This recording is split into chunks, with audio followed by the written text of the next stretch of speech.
Hello, in this video we are going to be discussing PWM and direction signals and how they work with our motors here at 3D Plotter. This video can also be used just as a general tutorial for all PWM devices and other motors. So here is a closed loop hybrid stepper motor, and as you can see we have power input. Here we have positive and negative DC voltage, and then here we have a pull signal, a direction signal, and an enable signal. And for these motors in their default configuration, the enable signal is not required, and we are actually not using it currently. So that will be these black wire and green wire is not being used currently, but we are using the pull and direction wires. So I have one of our motor controllers here, and if you don't have this specific motor controller from us, other ones operate in the exact same way. And so here we have a forward run command, and as you can see the motor is currently spinning counterclockwise, and then when I hit the key above it, that's the command for reverse. Now we're spinning clockwise, and so I am now going to demonstrate what happens when you unplug the direction wire.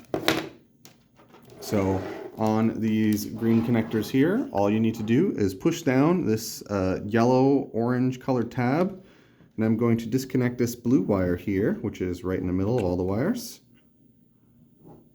And I am going to push down and pull up on the blue wire, so it is fully disconnected. So now we're going to try and run this again now. And we're going clockwise when I hit run, and we're going clockwise when I hit reverse. And so, it needs an active on signal of 3.3 to 24 volts on these wires, on the direction wire, and we're going to go ahead and show you that right now. So we're also going to go ahead and unplug the green wire, and we're going to measure voltage on this. The green wire here on this particular controller is sending a positive 5 volt signal, and then the blue wire is acting as the negative for the ground direction. So we're going to go ahead and let's go ahead and zoom out just a little bit here.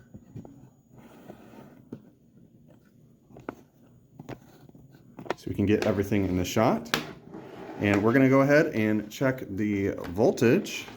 Sorry, my little controllers are all sliding around on the table. There we go.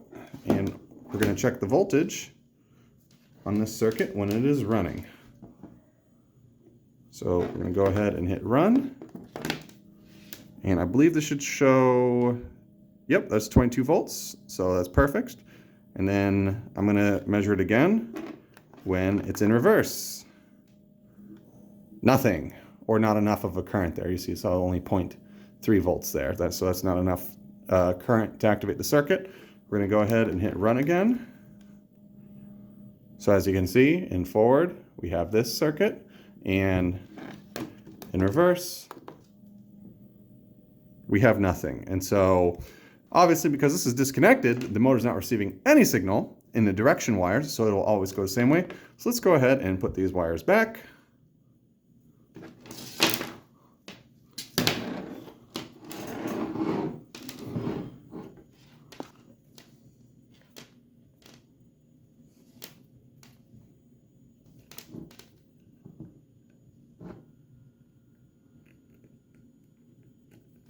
And once you put it inserted, you can just give it a little gentle tug, make sure it's fully inserted, it's not popping out.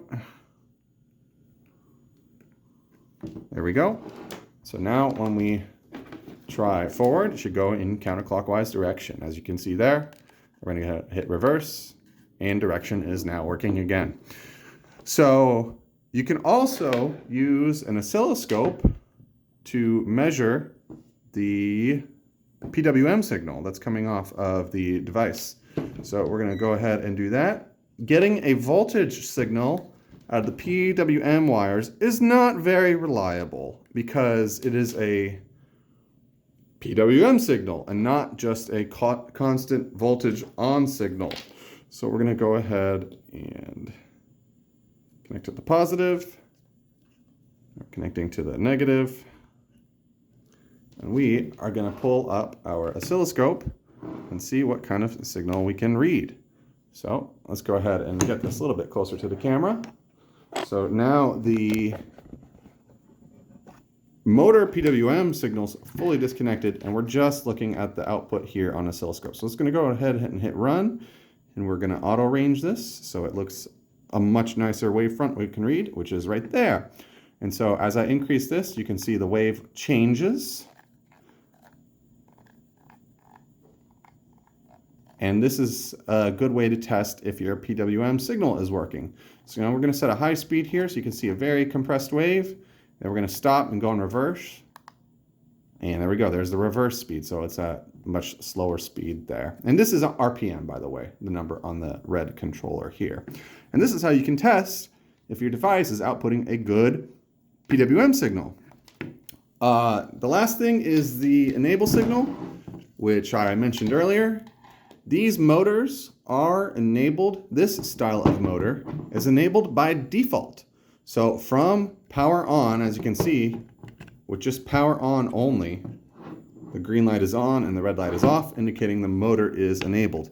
If you send a voltage signal to the enable, which is that black and green wire, that will actually disable the motor, which is fine to do. It just puts it in idle, and you'll red and green light will both be solid on. And that means the motor's working, and you're sending a signal to the enable to disable the motor. It's kind of inverted. Sending the signal disables the motor.